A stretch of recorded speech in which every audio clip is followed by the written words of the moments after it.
Alors bonjour mesdames et messieurs, bienvenue à une autre table ronde. On est en studio aujourd'hui, une table ronde du 9 septembre. Je suis avec Michel Laviolette qui est superviseur des opérations au Centre de santé communautaire de l'Estrie et Geneviève Arthurie, directrice de la santé mentale et toxicomanie à l'hôpital de Hawkesbury. Bonjour vous deux, bienvenue et merci d'avoir accepté l'invitation. Bonjour, merci. Ça va bien? Oui, ça va bien. Good. Écoutez, Michel, expliquez un petit peu en quoi consiste votre poste. Bien, mon poste, votre titre. Oui, ouais. c'est superviseur des opérations pour les carrefours bien-être pour les jeunes. Il y en a deux sur le territoire de Prescott-Russell et SDG, un qui est ouvert à Rockland et un à Cornwall. On va parler plus spécifiquement de celui de Rockland. De Rockland, oui. L'objectif, c'est de desservir les jeunes de 12 à 25 ans pour toute la région de Prescott-Russell. Donc, ce n'est pas réservé uniquement aux jeunes qui habitent dans la communauté de Rockland, mais bien de Hawkesbury, Embrun, Russell, tous les jeunes de Prescott-Russell. Mon rôle exactement, mais ça le dit un peu dans le titre, superviseur des opérations, c'est vraiment de mettre en place pas mal tous les services pour les jeunes, donc de travailler avec les partenaires pour que tout roule bien et que les services soient accessibles aux jeunes. Les jeunes qui n'ont pas nécessairement une maladie mentale? Non, okay. Pas nécessairement. Tous les jeunes, que ça soit, on a le retour à l'école qui est un petit peu différent comme c'est là. Peut-être certains jeunes vivent plus de stress et d'anxiété. Puis de parler à quelqu'un, ça leur ferait du bien, ou ils ont des questions, ou ils vivent des émotions qui ont de la difficulté à gérer. Les services sont là pour ces jeunes-là. On a aussi des services de soins primaires comme infirmière praticienne qui vient sur les lieux. D'accord. Ouais. Donc, quelqu'un qui n'a pas accès à un médecin ou à des soins de première ligne peut téléphoner au carrefour là puis venir voir l'infirmière praticienne. Ah, vous avez ouvert l'an passé, hein, si je ne m'abuse? Oui, bien l'ouverture sur la rue Laurier, là. Oui, sur la rue Laurier au 15-17 Laurier. Donc, juste l'autre bord quasiment de l'école secondaire L'Escale, le parc, et on est l'autre bord du parc. Fait que pour ces jeunes-là, ça se fait très bien à pied. On a ouvert l'ouverture officielle s'est faite en février. À fin février, le centre a ouvert pour les services en début janvier. Je regarde Geneviève, pour sûr que je ne me trompe pas.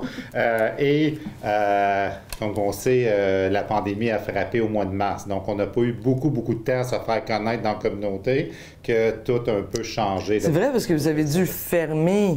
Oui, initialement. On peut, par exemple, vous rejoindre par téléphone. Oui, et les services réouvrent maintenant graduellement. Ça fait qu'en début de pandémie, on offrait les mêmes services, mais par du support téléphonique. Et dans certains cas, certains intervenants pouvaient faire du virtuel aussi. Et maintenant, plus qu'on avance, maintenant, on peut faire du rendez-vous en personne. Fait que les jeunes peuvent téléphoner au carrefour. Donnez-le donc le numéro de téléphone, justement. Oh, vous ne l'avez pas par cœur? Je ne l'ai pas par cœur. Bon. Pendant que Geneviève parle tantôt, je vais aller le chercher dans mon cellulaire. Restez ici. Les gens peuvent se rendre, peuvent taper sur Google. On a une page Facebook aussi et Instagram, donc Rockland Youth Hub. Si les gens ils font cette recherche-là sur Facebook ou Instagram, toutes les informations sont là et faciles d'accès. OK, parfait. Vous avez reçu beaucoup de monde ou à cause de la pandémie, ça a été... C'était très tranquille au niveau des services téléphoniques. Puis ce qu'on recevait des jeunes et des commentaires, c'est intimidant un peu pour un jeune qui ne connaît pas l'intervenant encore, qui ne l'a pas vu, puis de téléphoner. C'était une barrière supplémentaire à la demande de service. On a eu quelques jeunes qui ont tout de même téléphoné, des parents qui nous appelaient aussi pour savoir les services et comment les rejoindre. Mais comme je dis, depuis mi-août, on offre les services en personne maintenant, ça recommence. Et graduellement, on s'en va vers le 100 rendez-vous qui va dans les prochaines semaines. Là, on va aller vers le 100 rendez-vous encore, que les jeunes vont pouvoir venir au carrefour pendant les heures d'ouverture. C'est sûr qu'il va juste avoir un certain nombre de jeunes à l'intérieur à la fois pour respecter la distanciation et ça prend le masque là, quand on vient. Mais ils vont pouvoir venir directement au carrefour quand on est ouvert, puis répondre à quelques questions de COVID, là, comme on s'en vient habitué à ces questions-là. Oui, est-ce qu'il y en a beaucoup? Est-ce qu'il y a beaucoup de cas de désespoir, un peu, de peur, de panique? C'était davantage au début de la pandémie. Les jeunes étaient très inquiets pour autant leur propre santé que la santé de leurs membres de famille, de leurs amis, de la communauté vraiment en général. C'est là qu'on a vu comme ce boom-là d'angoisse augmenter. Oui, il y a eu une augmentation au niveau des symptômes plus dépressifs. Là, vous parlez pour vous, là? Je parle pour les jeunes, en lien avec les jeunes, en début de pandémie. C'est là qu'on a vu l'anxiété, les symptômes de dépression, idées noires, idées suicidaires. Il y en a eu à ce moment-là. Je pense que c'était l'impact, le confinement, puis le fait que ça touchait tout le monde. Ça a eu cet effet-là chez les jeunes. Là, c'est ça qu'on se disait même avant de venir ici, c'est que les recherches ou ce qu'on entend, c'était beaucoup qu'est-ce qui s'est passé en début de pandémie. Maintenant, on est en train de le vivre, fait que là, on ne sait pas trop encore comment est-ce que les jeunes à plus long terme le vivent, comment est-ce que le retour à l'école, le déconfinement, l'impact de tout ça. On va le voir dans les prochaines semaines. Oui. Mais, puis avec une deuxième vague? Oui, incertaine, donc fait que c'est ça. Mais définitivement, au moment, là, on a vu les symptômes de dépression puis d'anxiété définitivement augmenter chez les jeunes. En général, les partenaires puis le milieu dit que ça a été la population la plus touchée. Les jeunes? Oui. Pourcentage? De jeunes qui ont été touchés? On ne sait pas le pourcentage parce que quand ils font les recherches, ils disent, on a interviewé 200 jeunes, puis 85% ont dit qu'ils ont vécu de l'anxiété, de la dépression. C'est quand même des bons chiffres parmi ceux qui ont répondu à des sondages, par exemple, dans les recherches. Mais définitivement, sauf que nous, sur le terrain, c'est particulier parce que le fait que ça l'a passé à des appels téléphoniques, des contacts virtuels, on pensait que les jeunes, ça serait ça serait cool là, de se connecter comme ça, puis ça n'a pas été le cas. Ils recherchent le face-à-face, de vouloir connaître leurs intervenants. Puis le modèle du Carrefour Jeunesse, c'était vraiment de faire ça sur des formes de cliniques sans rendez-vous. Je me sens pas bien, j'y vais, c'est ouvert, puis il y a quelqu'un là qui va m'accueillir. Oui, c'est ça. On veut pas faire il faut que tu appelles, tu prennes un rendez-vous, t'attends. Ça décourage même les adultes, là, des fois. C'est ça. Fait que je suis vraiment contente que tous les partenaires il y a des étapes dans le déconfinement, mais c'est vraiment le but, c'est de revenir à du sans rendez-vous parce que c'est ça qui accroche les jeunes pour venir chercher de l'aide. Geneviève, directrice de la santé mentale et toxicomanie, qu'est-ce que ça fait, ça? Qu'est-ce que ça fait? Au fait, à l'hôpital de Hawkesbury, on a quand même un bon département de ce qu'on appelle des services de santé mentale et toxicomanie communautaires. Donc, c'est tous des services... oui, on a des thérapeutes dans des bureaux. C'est en face de l'hôpital, hein, si je me souviens bien, c'est dans un autre bâtiment. Hein? Oui, c'est ça. Notre maison mère ou notre lieu primaire, c'est en face de l'hôpital Hawkesbury. Mais on a un site ici à Rockland, sur Laurier, qui est différent du site de... c'est un autre? Oui. Je dis toujours, on est le voisin du shawarma sur Laurier, mais c'est vraiment sur... moi aussi, je suis pas bonne avec les adresses. Là. Je suis bon avec l'adresse et le numéro de téléphone. Au-dessus du coin d'Edwards et Laurier. Donc, on est là. Puis, on a un site aussi à Castleman. Donc, sur la rue principale à Castleman. Oui, au premier étage. Fait que, oui. Puis, c'est des services... on a un grand... spectrum de services. On a des services de crise, on a les services de toxicomanie, on a la gérontopsychiatrie, on a les services santé mentale qu'on appelle adultes, mais c'est 16 ans et plus. On va chez les gens dans certains de nos programmes pour aider avec les barrières d'accès, pour limiter les barrières à l'accès. On reçoit aussi des gens dans nos bureaux sur rendez-vous. Mais là, en ce moment, vous allez voir personne. Fait que à domicile, ça recommence. Ça recommence, là. OK. Oui. Est-ce qu'il y a eu une explosion, là, justement, dans votre domaine, là, dans la toxicomanie puis en santé mentale, en maladie mentale? Oui, il y a eu des phases, je vous dirais, dans les derniers mois. En début de pandémie, les gens pensaient que tous les services étaient fermés. On a comme vu une baisse. Partout, sauf en toxicomanie. Donc, chez les adultes, la toxicomanie, au fait, ça a eu l'effet inverse avec la pandémie. On a vu une croissance. Une augmentation, oui. Au niveau de la consommation. Donc, puis là, on parle de drogue dure. Alcool et drogue dure. OK. Oui. Puis... C'est vrai, la LCBO a beaucoup vendu de... Oui. Il y avait pas mal de monde. Oui. Donc, c'est ce qu'on a noté, nous, en début de pandémie. Et puis,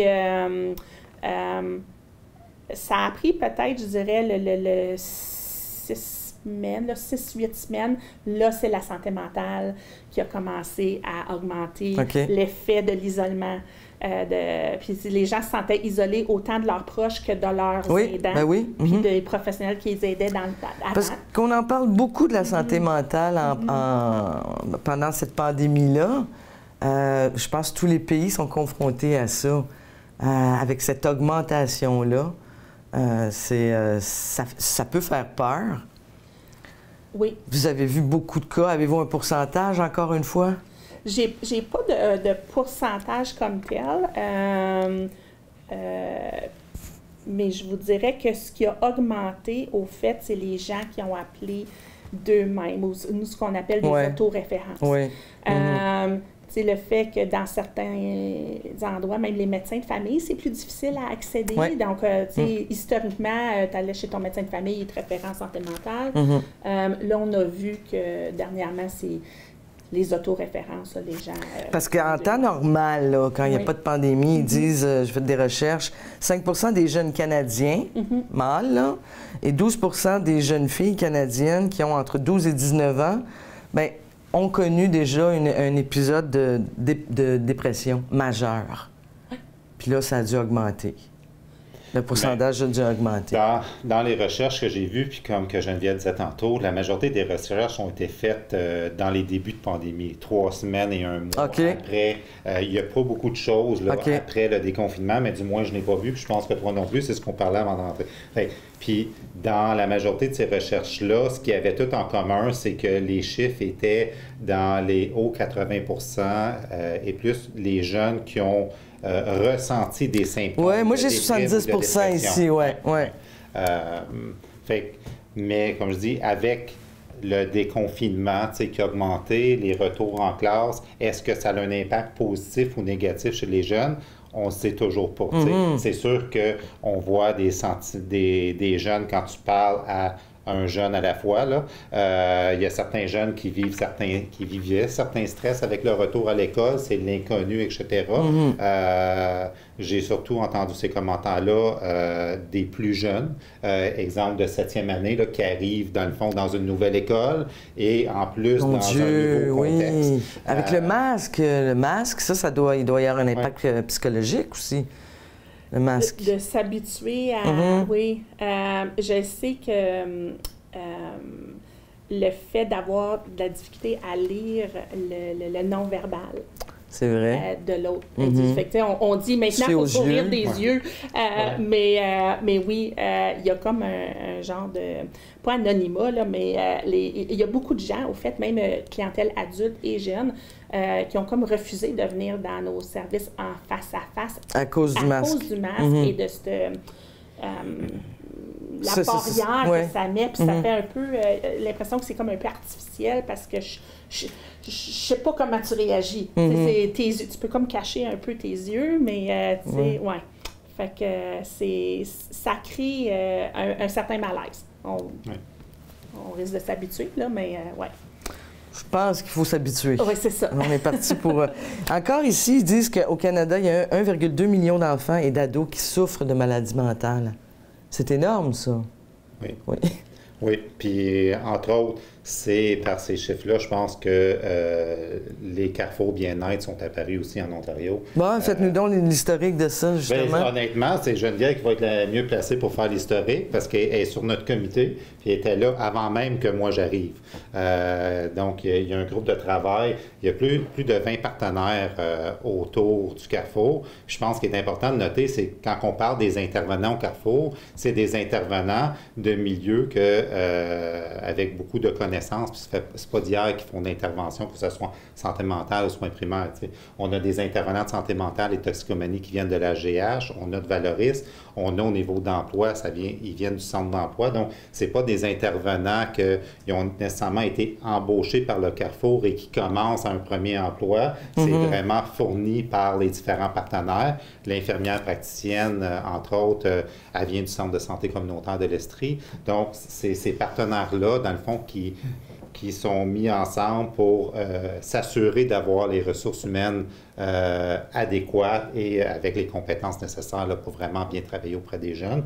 Mais sur l'historique, là, je vais lancer la balle à Geneviève. Ça fait longtemps que ça existe? Au fait, le projet, au départ, la première vague, c'est un projet de 3 ans. On est dans notre 3e année. La première année, comme tout projet, c'était beaucoup de la planification.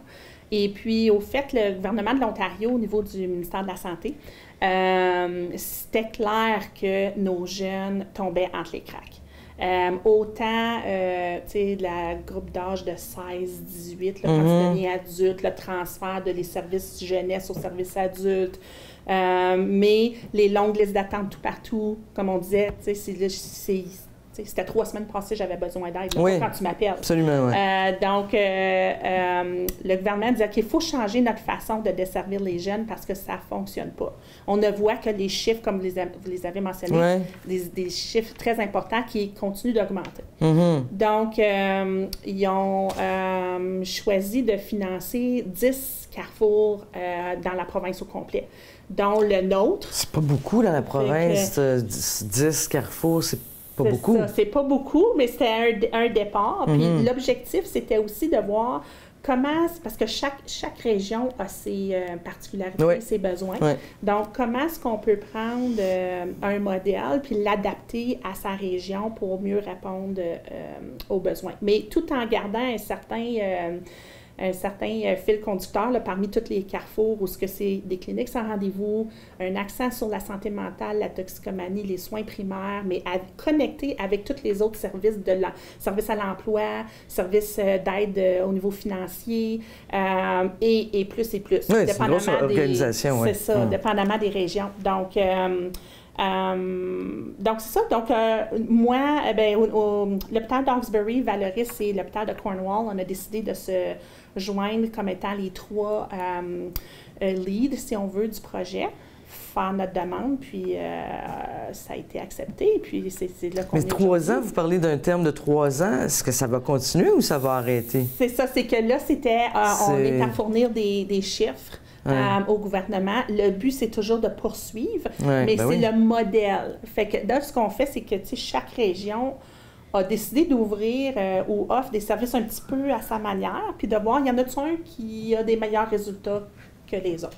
Et si oui, pourquoi? Puis est-ce que, dans le fond, on a à apprendre de ces autres carrefour-là pour l'adapter chez nous. Fait que c'est ça, le but, c'était toujours au fait de même augmenter, pas juste d'avoir 10 en Ontario, mais d'en avoir... Mais c'est ça, d'augmenter. Là, vous devez prouver qu'il faut que ça fonctionne, puis il faut qu'il y en ait plus. C'est ça. C'est ça, en fait. C'est ça. C'est toujours sur le... C'est ça. Mais on est confiants parce que je pense qu'on a un bon modèle, on a des partenaires engagés. Puis là c'est ça. La pandémie, malheureusement, ça nous a mis peut-être un petit peu un coup de pied en arrière dans le sens de la connexion avec les jeunes. Dans le sens de la connexion, mais dans le sens de la dépression puis tout ça. Au niveau des besoins, c'est là. C'est sûr que ça a démontré que les besoins étaient là, mais malheureusement, il y a un côté, un défi des carrefours, ça c'est à l'ensemble de tous les carrefours en province, c'est que on était, tout le monde, assez récent dans notre ouverture. Donc, d'avoir développé cette relation de confiance-là avec les jeunes, même avec les communautés et certains partenaires, donc de dire référer automatiquement, puis de penser quand un jeune vient pour des services, d'avoir tout de suite en pensée, le Carrefour est là, c'est pas nécessairement un automatique encore, parce que comme je disais, on venait d'ouvrir, ça faisait à peine 1 mois et demi avant que la pandémie frappe. Fait que de développer ce sentiment ou ce réflexe de j'ai besoin des services, je peux aller au Carrefour. Ça, la pandémie, pour nous a donné un pas de recul. C'est ça. Puis, ouais, ça faisait que, tu sais, où on rejoint les jeunes, l'école recommence, c'est une façon naturelle de pouvoir promouvoir nos services, d'envoyer l'info par l'entremise des écoles pour que les jeunes soient au courant, etc. Avec la pandémie, ce réseau-là a fermé.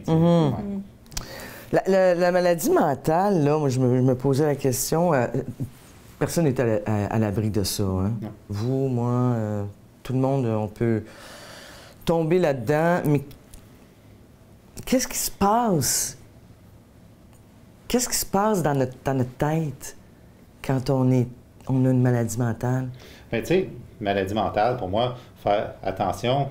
Oui. Des fois, c'est des défis du quotidien qui viennent, puis corrige-moi. Là, c'est des défis du quotidien aussi. C'est pas juste nécessairement... Tu sais, des fois, on pense à maladie mentale, on pense à quelqu'un qui a des problèmes psychiatriques.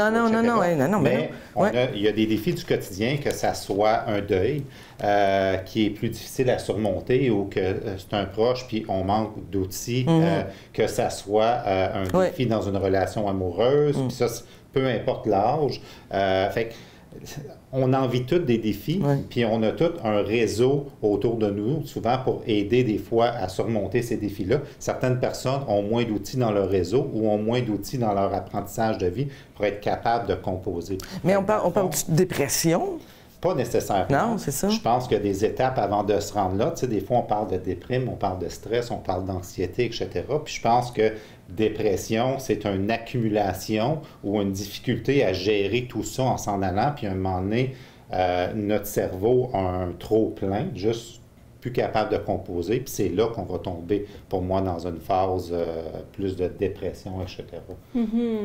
C'est sûr que si on parle de le cerveau, comme tu mentionnais, à un certain moment donné, au niveau des neurotransmetteurs puis du jus dans notre cerveau, il y a un débalancement qui va se produire avec un effet peut-être soit un événement très troublant ou une accumulation de petits.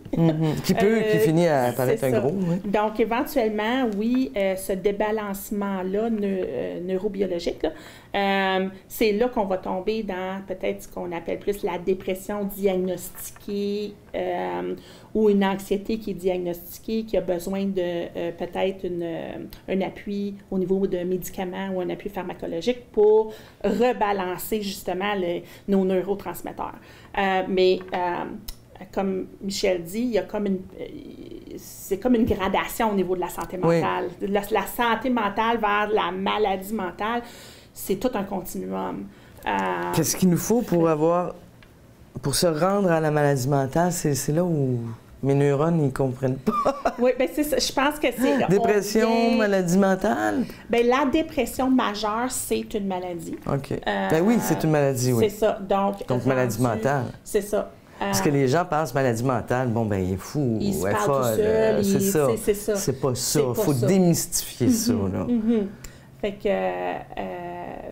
que oui, à un certain moment donné, comme je disais, quand le débalancement il est trop important, là, nos outils de personnel, nos outils d'adaptation, nos coping, façon de coper, notre réseau social c'est plus assez pour comme remettre cet équilibre neurobiologique-là. Alors, qu'est-ce que vous faites alors à ce moment-là quand vous recevez quelqu'un qui a besoin d'aide? Qu'est-ce que vous faites? C'est sûr qu'il y a une bonne évaluation est requise à ce moment-là. Et puis, dépendamment de le niveau, parce qu'il y a aussi des échelles, on passe des questionnaires qui vont nous aider à établir la sévérité des symptômes. Fait que c'est sûr que plus les symptômes sont sévères, bien là, plus on va s'enligner vers peut-être une approche plus médicale au niveau de la santé mentale. Avec peut-être une consultation avec un psychiatre, avec les Est-ce que vous donnez des médicaments? Oui, on peut donner de la médication si requis. On peut travailler avec les médecins de famille aussi. au niveau de la prescription et des suivis. Mais quel genre de médicaments? Habituellement, c'est des antidépresseurs? Puis je vais juste clarifier. Ouais. Pas le Carrefour qui va donner une médication. Là, Geneviève parle plus avec son chapeau des services santé mentale au niveau du AGH. Oui. Oui. Parce que disons que le Carrefour étant des services de première ligne. C'est ça, il va être référé. Le patient va être dans les services plus spécialisés au niveau de la santé mentale. Il a été évalué là, puis après, si on juge qu'il faut qu'il continue, il s'en va chez vous. Oui. C'est intéressant. Mais c'est ça, je veux savoir, vous donnez des antidépresseurs? Entre autres. Entre autres? Des anxiolytiques, c'est vraiment, ça dépend. Mais quand vous donnez des antidépresseurs ou d'autres, c'est pour un temps, là. Vous ne dites pas, tu es sur ça à vie, là. Ça, c'est vraiment en lien avec c'est du cas par cas, la réponse au traitement, comment est-ce que la personne... parce qu'on ne s'en cachera pas que les médicaments, c'est pas miraculeux, c'est pas une pilule miracle qui change tout non plus. C'est ça. Donc, ça dépend. Puis c'est rarement juste le médicament que la personne a besoin. C'est le médicament et... Le suivi psychologique. Le suivi, exactement. Avec un psychiatre ou psychologue. Exactement. Un psychothérapeute. Puis ça, ensemble, va faire que la personne... ce qu'on dit, se rétablit. Mais la durée, ça, c'est vraiment du cas par cas. C'est du cas par cas. C'est réévalué en cours de route. Souvent, c'est pour ça que c'est important d'avoir comme une bonne équipe traitante rendue à ce moment-là. Combien vous êtes à l'AGH? Dans notre département de santé mentale, on est une 60aine. C'est pas mal. Oui. Mais c'est vrai que c'est pas un petit édifice, là, quand même. Non. Puis on va chez les gens. On est éparpillés dans Prescott Russell. On a les 3 sites. Ah, OK, oui. Puis 60 sur les 3 sites. Oui, c'est ça. Comprenant tous les sites, oui, OK. Oui. Puis tous les services, autant, comme je disais, autant chez la population gériatrique que les adultes, que les plus jeunes. Donc, oui. Puis vous, ici à Rockland, vous êtes combien d'intervenants? Combien qu'il y a d'intervenants en tout? Je dirais il y en a au moins 8 environ professionnels qui viennent au Carrefour. Puis ça va être divisé entre... C'est sûr que un point important qu'on a au Carrefour, c'est des pères aidantes. Je le dis au féminin parce que nos 2 pères aidantes, c'est 2 jeunes femmes. Pourquoi vous dites père aidante? Le rôle de père aidante, c'est... mère aidante? Oui, c'est des jeunes qui sont là pour accompagner les autres jeunes. Ah oui, parce que les jeunes vont avoir confiance en l'autre jeune. C'est ça. Fait que, ils ont eu des vécus similaires où ils ont fait appel au service, etc. Donc, ils connaissent un peu c'est quoi le processus. Fait qu'ils sont là pour accompagner et écouter les autres jeunes, puis les aider dans leur processus ou les aider à cheminer puis à démystifier tout ça. Puis des fois, première étape qu'un jeune a besoin, c'est pas nécessairement toujours les services, mais des fois, c'est une oreille, c'est quelqu'un qui peut les comprendre, etc.